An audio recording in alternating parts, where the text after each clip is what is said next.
A long time ago, when Brahmadatta was reigning in Benares, the Bodhisattva was born into a poor family. He worked hard to earn a wage to support his father and mother. After his father died, he supported his mother.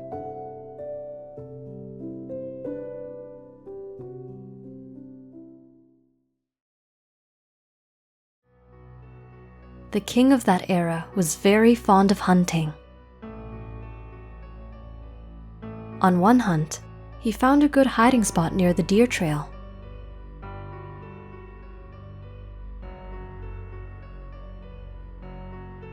The king let his arrow fly.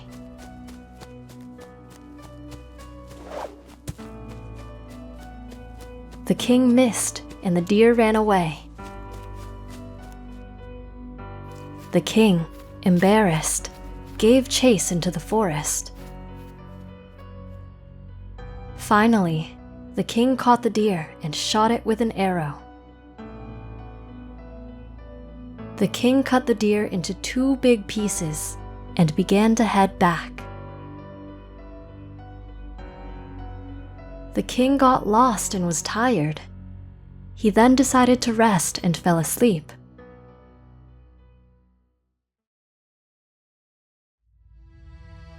Little did the king know that living in the large tree he was leaning against was a yaka named Mahadeva. Mahadeva was given permission by the king of the yakas to eat any who came by.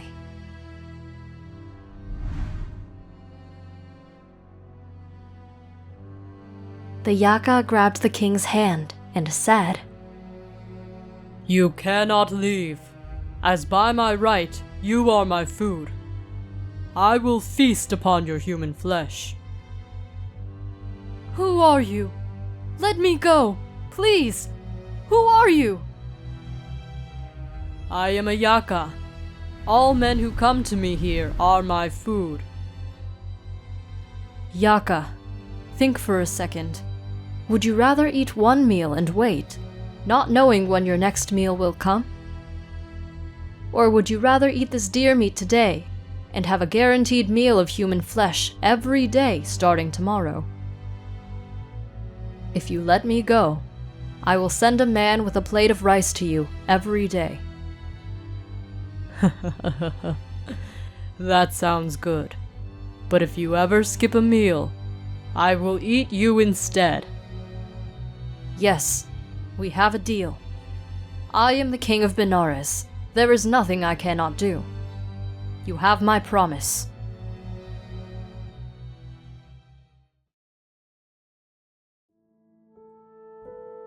When the king returned, he told an advisor about what had happened. My king, did you offer a time limit for your promise? No, I did not. That was a mistake, my lord. But never mind, there is still a way for us to save your life. There are many men in the jail. Then please manage this affair for me, and keep me alive. And so, every day, the minister commanded that a man from the jail be brought to him. That man was then ordered to bring a large plate of rice to the yaka for a chance at his freedom.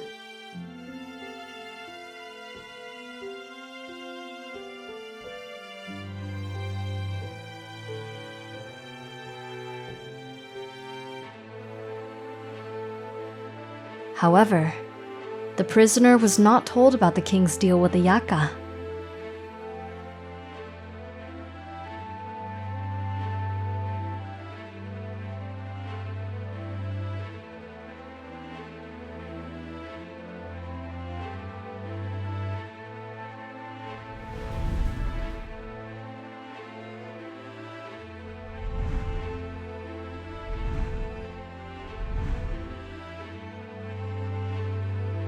Eventually, all the men in prison were tricked into sacrificing themselves to the yaka.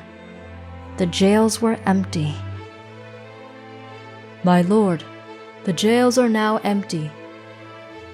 Then what are we going to do? My king, a man's desire for wealth is stronger than his desire for life. If you give me 1,000 gold pieces, I will hire someone to do this job for you. I will give you whatever you need.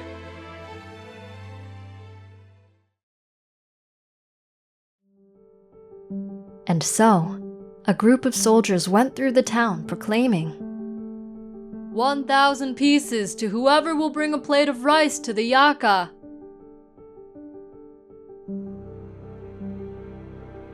I only get a few coins per day for a full day's work. I can hardly support my mother. I can get this wealth and give it to her. If I can find a way to best the Yaka, then good. But if I cannot, at least my mother will live comfortably, and I will have done my job as a good son.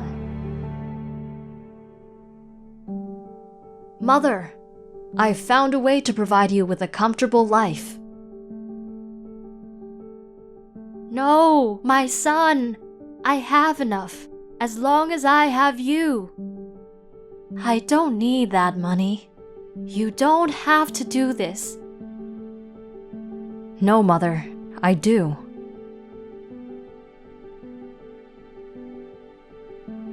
Don't cry, Mother. I will find a way to overcome the Yaka. I will return and bring a smile to your face.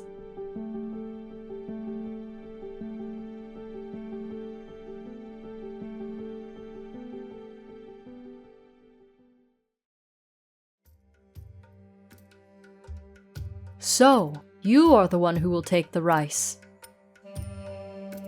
Yes, my lord. I praise you for your bravery. Is there anything that you need? I need your golden slippers. Why? That Yaka is allowed to eat all the creatures that stand on the ground at the foot of the tree. I will stand on the slippers, not the ground. What else? I need your umbrella, my king. Why? The Yaka gets to eat all that stands in the shade of his tree. I will stand in the shade of the umbrella, not the tree. What else? Your sword, my lord. Why? All creatures, even goblins, fear those with weapons in their hands. What else? I need to carry the rice in your golden bowl. Why? It is not right for a wise man like me to bring poor quality rice in an earthen dish. If I do, I will not have the Yaka's respect. You will have all that you ask for. Do not fear, my king. I will return today after I have conquered the Yaka.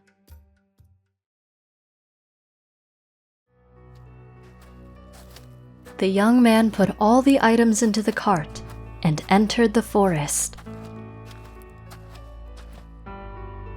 When he got close to the Yaka's tree, he put on all the items.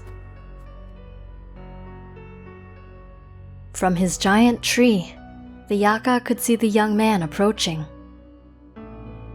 Even from far away, the Yaka could tell that this person was not like any others he had met before. When the young man got to the tree, he took a deep breath and steadied his resolve. The young man knew that the Yaka was only allowed to eat those who stepped into the shadow of his tree, and used the king's sword to push the rice. The Yaka, seeing this, thought, Ah, he hasn't stepped into the shadow yet. Once he steps in, he will be mine. Yaka Mahadewa, the king has sent you rice as promised. If you are home, come forth and eat. What I really want to eat is this young man. He must be delicious. I must find a way to deceive him and have him come into the shade of the tree.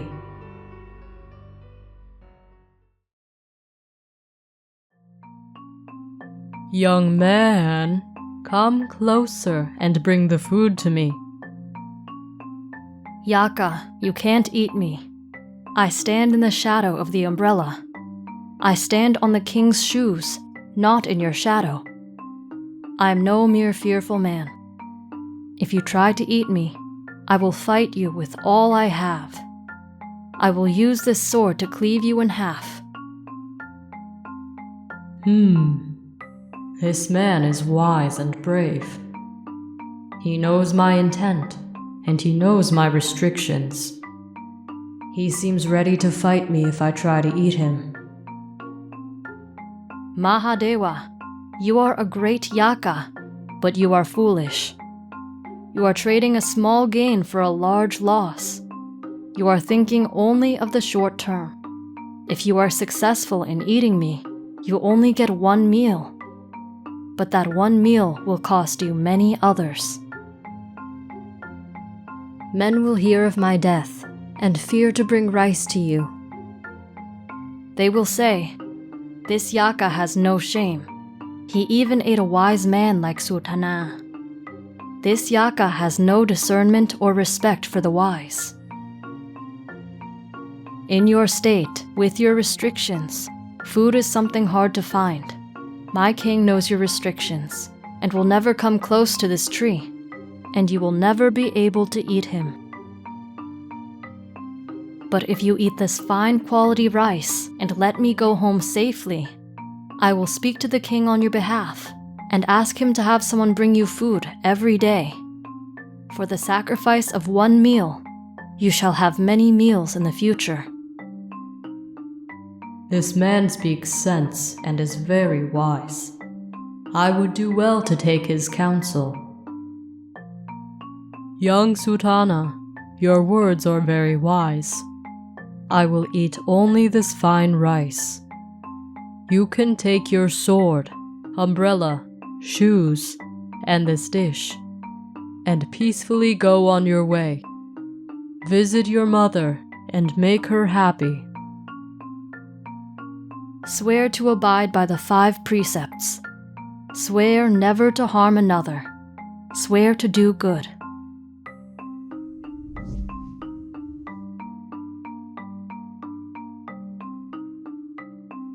Mahadewa, do you know why you are a Yaka, bound to this tree, unable to freely move around? In the past, you ate the flesh and blood of others, and so you were born as a Yaka. So that is why I am a Yaka. It makes sense. My own actions have caused my own suffering. I am in this state due to my past. If you realize the suffering inherent to your existence, you must no longer murder or harm others. We cannot be free from suffering if we continue to do evil.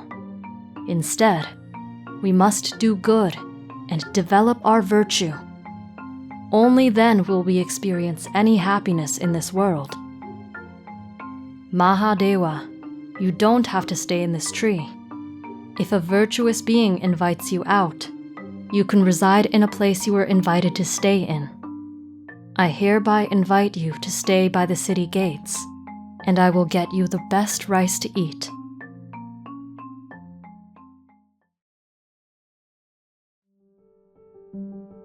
And so Sutana brought Mahadewa with him through the forest. Mahadewa followed behind respectfully, carrying all the items. Eventually, they arrived at Benares. There, Sutana invited Mahadewa to reside in a large tree near the city gates. When the king heard what happened, he praised Sutana and promoted him to the general of the army and chief advisor to the king.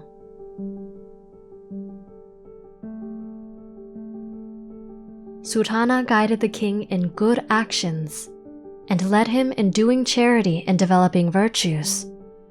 After their lives ended, they were reborn in heaven. After the lesson, the Buddha taught the noble truths, and the monk who supported his mother became a Sotapanna. The Buddha then identified the Chataka. Mahadeva, the Yaka, was Ankurimara. The king was Ananda. And I was Sutana, the wise youth.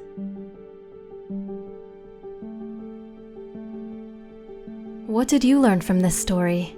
Let us know in the comments. We hope you enjoyed the video. Click like if you did, and click subscribe if you want to see our uploads. And consider making a donation to support our Buddhist animation project.